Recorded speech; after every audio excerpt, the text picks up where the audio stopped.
Assalamualaikum dan salam syurga sayang. Buletin UKAS edisi malam 13 Februari 2021 bersama saya Alfaris Jemurin. Tumpuan berita malam, kedudukannya yang terpencil kerana terletak di sebuah pulau tidak menghalang Kampung Salak yang terletak di dalam kawasan Dun Pantai Damai dari turut menikmati pembangunan seperti perkampungan-perkampungan lain.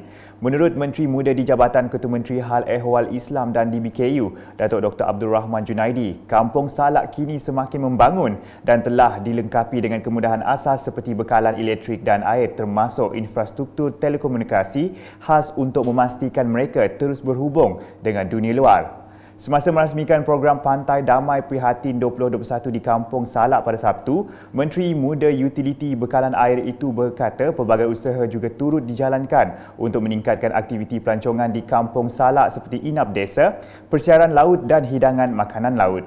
Ahli Dewan Undangan Negeri Adun Pantai Damai itu menambah masyarakat turut dibantu menerusi program pembangunan rumah rakyat miskin PPRMS yang melibatkan baik pulih rumah. Ujarnya lagi, pelbagai program pembangunan terutama melibatkan program transformasi luar bandar RTP akan terus dibangun dan dilaksanakan di kawasan Dun Pantai Damai.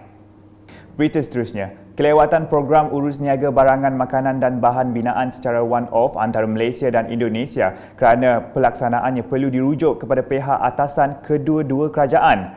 Timbalan Menteri Dua Pembangunan Luar Bandar Malaysia, Datuk Henry Sum Agong berkata, pelaksanaan seterusnya hanya akan dijalankan selepas persetujuan dicapai di peringkat awal. Berucap dalam program sesi urus niaga barangan makanan dan bahan binaan secara one-off di Kampung Punang, Kelalan baru-baru ini, Datuk Henry berkata pengurusan secara pentadbiran telah pun diterima oleh kerajaan Malaysia pada hujung tahun lepas. Datuk Henry yang juga ahli Parlimen lawas lagi menjelaskan barangan keperluan yang ada masih tidak lengkap dan jika ada permintaan seterusnya mungkin akan dipertimbangkan dan memerlukan rundingan seterusnya. Pada majlis itu, beliau yang mewakili kerajaan Malaysia telah menyerahkan barangan tersebut kepada wakil kerajaan Indonesia secara simbolik. Selanjutnya, Kementerian Pendidikan Malaysia KPM akan memperkenalkan saluran khusus TV pendidikan yang dikenali sebagai Didik TV KPM mulai 17 Februari ini bermula jam 7 pagi hingga 12.30 malam setiap hari. Menurut KPM, dalam satu kenyataan media pada Jumaat, Perdana Menteri Tan Sri Muhyiddin Yassin akan menyempurnakan pelancaran saluran tersebut pada hari pertama siaran jam 8 pagi. Katanya pewujudan saluran khusus ini merupakan usaha berterusan KPM dalam meningkatkan akses kepada pendidikan berkualiti bagi semua murid di seluruh negara. Selain itu, ia merupakan platform untuk memperkasakan budaya ilmu, menerapkan nilai-nilai murni dan mewujudkan masyarakat berinformasi. Dalam pada itu, KPM memaklumkan Didik TV KPM boleh ditonton menerusi saluran 107 di MyTV, saluran 147 di Astro dan saluran NTV 7 di TV Unify. Manakala bagi set TV digital bersepadu IDTV yang menggunakan antena carian saluran Didik TV, KPM boleh dilakukan menerusi penalaan automatik. Berikut pula, program imunisasi COVID-19 yang akan bermula tidak lama lagi merupakan usaha kerajaan untuk memerangi pandemik yang sedang melanda seluruh dunia kini.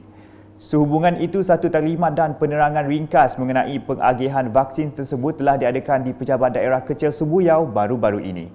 Taklimat tersebut bagi menerangkan kepentingan terhadap usaha meningkatkan imuniti kelompok dalam masyarakat supaya dapat mempunyai daya tahan terhadap jangkitan penyakit tersebut. Ia telah dihadiri seramai 70 peserta yang dibahagikan kepada dua sesi untuk zon Sebuyau dan zon Sebangan. Dalam pada itu, Tuai Rumah Najel berkongsi pendapat mengenai kebaikan yang diterima daripada pemberian vaksin tersebut kelak dan berharap usaha berkenaan dapat mengembalikan kehidupan rakyat seperti sebelum ini. Jadi apabila semua rakyat Malaysia termasuk di Sarawak tu dah diberi vaksin semua, jadi kita pun tanpa dalam was-was lagi lah dalam kita dalam macam situ pekerjaan, dalam pelajaran. Berita berikutnya, Jabatan Bomba dan Penyelamat Bintango bersama Pejabat Kesihatan Daerah Julau telah melaksanakan operasi sanitasi awam lokasi Epicenter Active Case Detection (ACD) di 11 rumah panjang di sekitar Julau.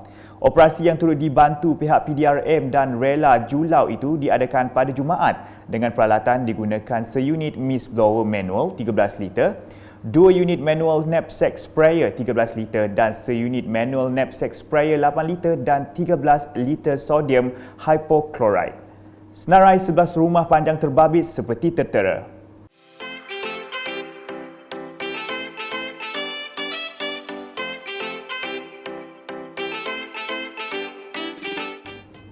Sementara itu, operasi sanitasi turut dilaksanakan anggota bomba dari Balai Bomba dan Penyelamat BBP Sri Aman di Rumah Panjang Bandi Sebangkoi, Batu Lintang.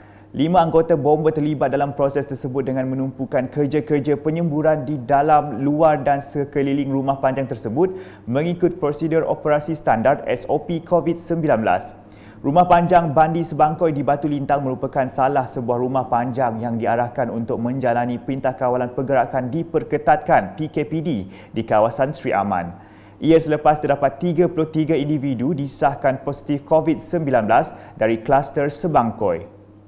Manakala operasi sanitasi di sekitar Bandar Mukah juga telah dilakukan di 11 lokasi tumpuan awam bersasar yang diketuai Ketua Bahagian Kesihatan dan Perkhidmatan Bandar Majlis Daerah Dalat dan Mukah MDDM bersama 13 anggota. Antara kawasan yang disanitasi adalah Pasar Basah Mukah, Tamu Hasil Makanan, Tamu Sayur Mukah, Pasar Buah-Buahan, Terminal Bas Mukah, Bangunan Pasar Baru MDDM Mukah, Pasar Malam Mukah dan Medan Selera Mukah.